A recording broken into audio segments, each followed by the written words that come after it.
everybody, it's Michael. Today is Wednesday and I want to do a new thing on Wednesdays.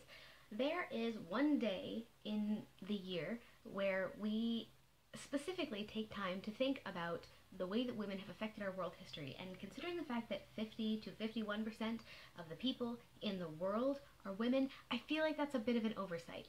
So I would like to start doing Women's History Wednesdays. I want to talk every Wednesday about a woman who has been written out of history that we have forgotten about, but that has made a really big difference in the world.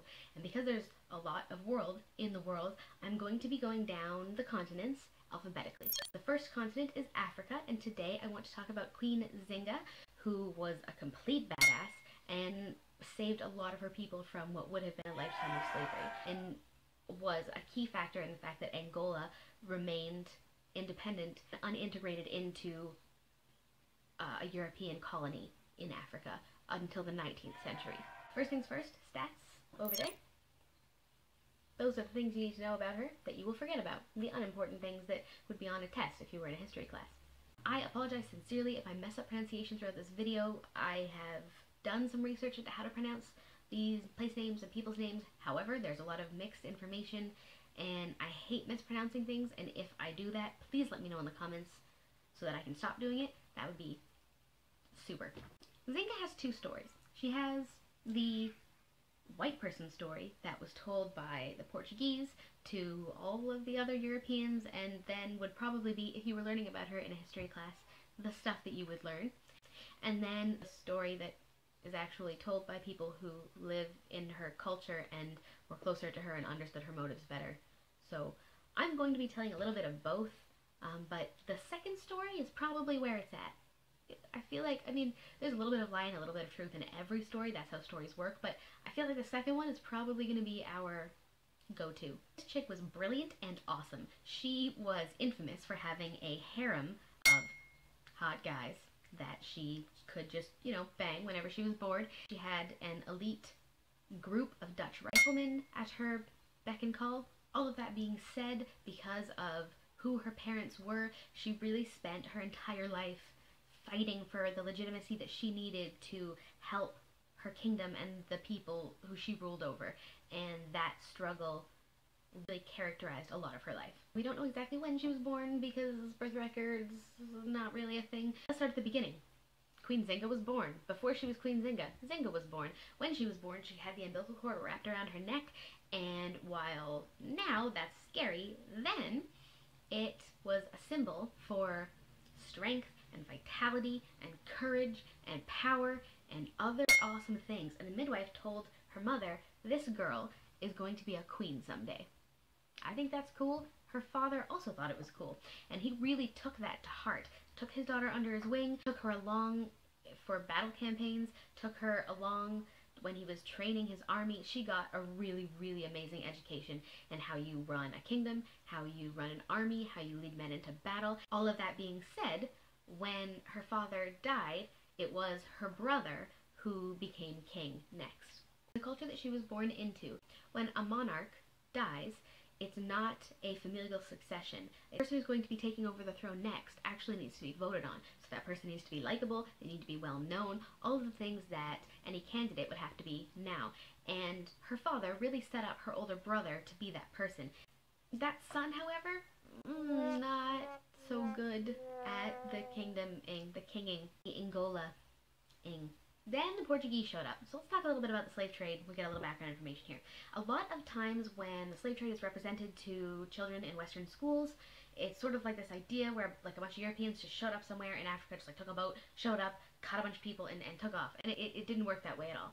Africa was a very, very well populated and advanced and politically intense place to be. There was a lot of power, there were a lot of kingdoms, there were a lot of armies, there was a lot going on before white dudes showed up. And in order to get successfully into the slave trade, the Europeans who wanted to be a part of it had to understand those politics. They needed to develop allies with various kingdoms. They needed to move in gently and carefully and maneuver around all of the shit that was going on politically already in whichever part of Africa they were in. And so the Portuguese really wanted to get into the slave trade. They showed up in what is now Angola and invaded and colonized Luanda, which is now the capital of Angola. And when that happened, Nzinga's brother took off. And when he left, thousands of his people were rounded up and captured by the Portuguese. The Portuguese, then being sneaky little bastards, they invited him, the acting Angola, to a peace treaty conversation. And because he was a wimp, he didn't go. He sent Nzinga, his brilliant and well-trained sister. Probably a good move. And then there's this amazing story where Nzinga shows up at the peace treaty and Portuguese colonial governor is sitting in the room in the only chair in the room. All the servants around them are either standing or sitting, and there is a mat on the floor in front of him that he suggests that Nzinga sit on. She was not having that shit because she has a giant attack uterus. So she ordered one of her maidservants to get down on all fours to serve as her chair. And she sat on that maidservant for the entire meeting. The meeting ended with a peace treaty being signed, and then Nzinga dropped the fucking hammer. She stood up, ordered her maidservant to stand up, in front of everybody, pulled out a machete, and slit the maidservant's throat. The Portuguese people all sitting around staring at her like she's just gone freaking insane, and she very calmly informs them that she never sits in the same chair twice.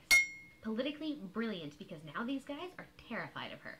Alright, so she goes back to her brother. Hey, you signed the peace treaty and yay, it's all good. He was like, yay, I'm so glad I sent you and not me. Probably. So they're golden, and the Portuguese were all, you know how European colonial powers are. They weren't really known for their fidelity. So, peace treaty betrayed, violence. Her brother, the Angola, dies. The circumstances are a little bit suspicious. Some people say he committed suicide. Some people think that maybe Nzinga killed him for his throne. I don't know. Nobody knows. I'm not gonna guess. And unfortunately for Nzinga, royalty was matrilineal. And she and her brother had the same father, who was king, but they had different mothers. Her brother's mother was queen, and her mother was concubine. She technically wasn't royalty, and she didn't give the people who she was ruling over the opportunity to vote for her or not vote for her. She just took the throne. People were not thrilled. She technically wasn't royalty and technically didn't have a right to rule. But she was brilliant. So she had that. And she recognized that even if the political situation at home was very tense, because the people she was ruling over weren't really into her, she realized that in order for her rule to be legitimate, she needed the people around her to recognize that legitimacy. She went to the Portuguese, the folks who just recently betrayed her, and said, hey, I think I want to become a Christian. And then we'll be cool, right? And the Portuguese were like, oh, yeah, let's get you baptized. Let's baptize the hell out of this chick. So they did, and then she was baptized as Ana de Souza, and the colonial governor who recently betrayed her was her godfather, and his wife was her godmother. And she did this because she was really in between a rock and a hard place, because not only were the Portuguese all up in her business, but all of the kingdoms around her also were all up in her business. There was a lot of political uncertainty and a lot of turmoil going on in the political scene in that part of Africa at the time, and as a queen, she had to deal with that. That brilliance did, for a period of time, end the slave raiding that was going on that was affecting her people. Choosing to be baptized was like a force field for a while for her people.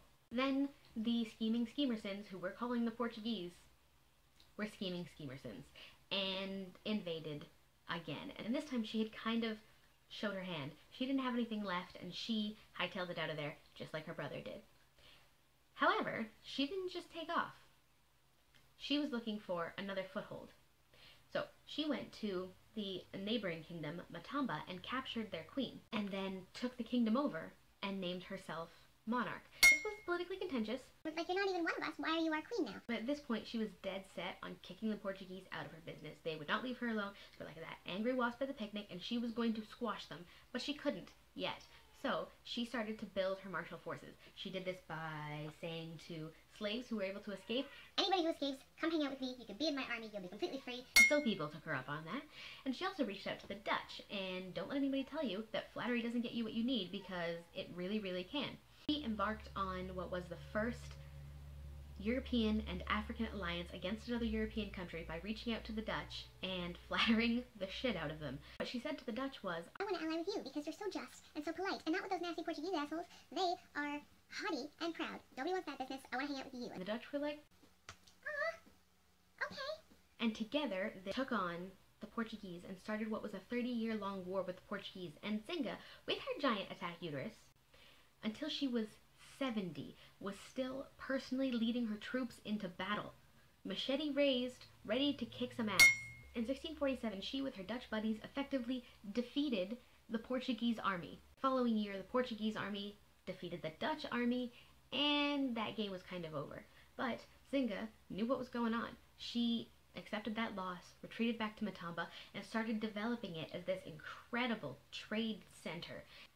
Queen Nzinga died in her early 80s, in the early 1660s, and up until the day she died, she was organizing guerrilla attacks against Luanda, Portuguese Luanda, that actually continued after her death. She gave her people hundreds of years of freedom. Thank you for joining me for the first Women's History Wednesday.